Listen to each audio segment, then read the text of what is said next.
So we're going to measure the melting point of a solid. To do this, we'll use the melting point apparatus, and first we need to load the solid into a capillary rod. A capillary rod is a very thin tube of glass that has one end sealed and one end opened. We will fill the capillary by taking the open end and pressing it into the solid in a sort of stabbing motion to try and get some of the solid inside the capillary tube. Having got the material into the open end of the capillary, we now need to move the material down to the base of the capillary. And we could do that by perhaps tapping on the bench, or alternatively, we could use a longer glass tube with a wider diameter and drop the capillary into that tube.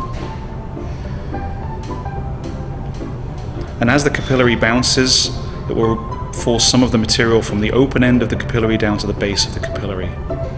With the capillary rod loaded with your material, we should now insert it into the melting point apparatus. It should go into the apparatus just to the right of the metal wire, or to the left, so that it is in the center. The metal wire is the thermometer. With it in place, we should now dial up the temperature setting on the apparatus, perhaps to a 6 or a 7. And then the temperature will be reading on the digital device to the right. At this point, we should be looking through the magnifying glass on the melting point apparatus.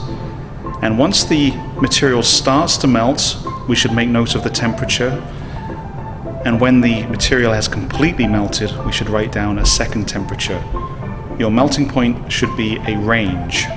How to properly prepare graphs to determine the melting point of a single solid of stearic acid and a mixture of stearic acid with another solid. You can see that I've already inputted the data from our experiment, where we've put time as the first column, average stearic temperature as the second column, and then the third column that you need is this mixture column, so the temperatures of the mixture. I've also included 2 columns that you should have recorded, but you do not need to input into Excel.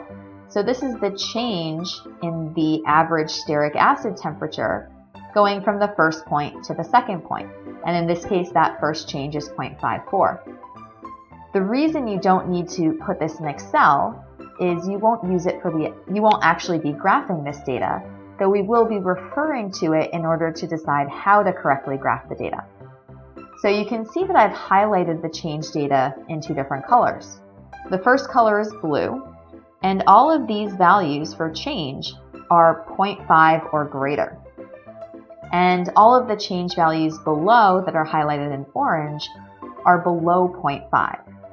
And so even though we collected all of this average stearic data as part of one experiment, we're going to graph it as 2 separate pieces, split into this first half where the change is greater than 0.5 and the second half where the change is less than 0.5. What we'll then do is we'll repeat everything that we do with the average stearic data for our mixture data, and we'll use the change values for that data set to determine where that cutoff point should be right here. Now we're ready to insert our graph. So we'll do that at the top. We have the Insert button. And then there are several different chart types we can choose from. Now, the layout of your particular Excel may be different depending on the version, but you should have most of the same options that you're going to see here. In this case, we would like to select a scatter plot, and we want to select one with dots that are not connected by lines. This is going to give us a blank chart, and we're going to add our data. So in order to do this, I'm right-clicking on the chart, and then I will select Data. Now we have the opportunity to add our data series. And for this graph, we're only going to use the average stearic data on the left, but we're going to graph 2 separate data series, one with the blue data, one with the orange data. Because the change values are all greater than 0.5, we're going to use that as our series name. The X values that we want are the times, again, just for these blue data points. So we'll select those values right here. And then the Y values that we want are the average stearic values. You can see it has this extra little piece at the beginning. which is throwing off the graphing, so let's just delete that and re-highlight. There we go. Now if we hit OK, we've added our first data series.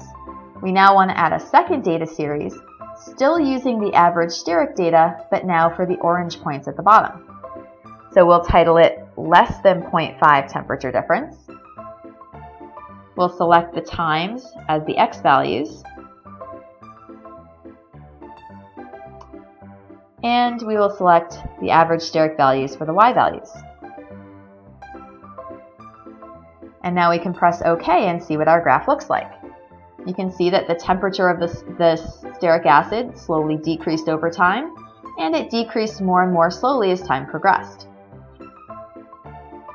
We want to, before we go any further, let's do a little bit of labeling of this graph so we know what we're looking at. The easiest way to do this is to choose a different layout for our graph. So if we click here, the first option actually gives us everything that we need. It gives us a chart title, axis titles, and we already have a legend, and that's going to remain. So all of the data on this graph is from our average steric measurements. So that's what we'll call this graph. Our x-axis has our time in seconds, and then our y-axis has our temperature in degrees Celsius. Our next steps are to add trend lines to both of these data sets separately, because the point of intersection of the two data sets is going to give us the melting point of the steric acid. So in order to do this, I'm going to right-click on one of the blue data points first and add a trend line. So it's automatically going to select a linear trend line, which is correct. That's exactly what we would like. But if we scroll down, we want to make sure that we display an equation on the chart so that we can see what the values are. I'm also just going to make a small format change so that you'll be able to see it more clearly. So now we can see on the graph that we have a blue trend line overlapping our blue data, and here's the equation of that trend line. We're going to do exactly the same thing for the orange data. Add a trend line, display the equation on the chart, and I'll make it clearer to see on the graph.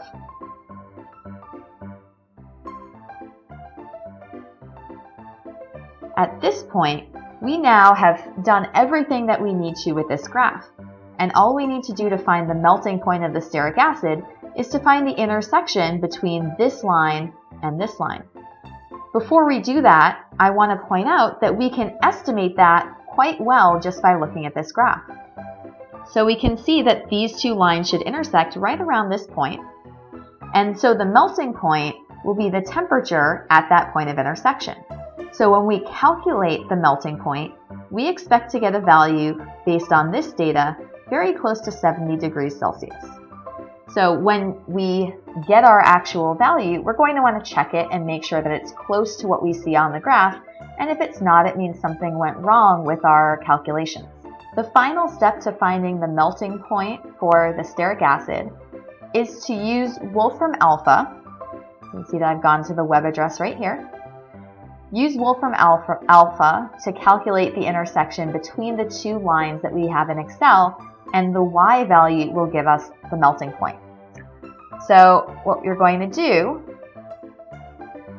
is type into the box on Wolfram alpha first one of the curves, then a comma, and then the second curve. So you can see we have two y equals equations representing those two graphs.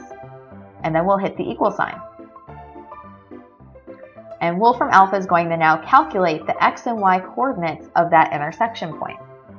You can see that they've graphed these two lines here, and it looks very different from our graph because ours was focused in just on that little area right there. But what it also does is at the bottom, it's giving us the x and y values of that intersection point.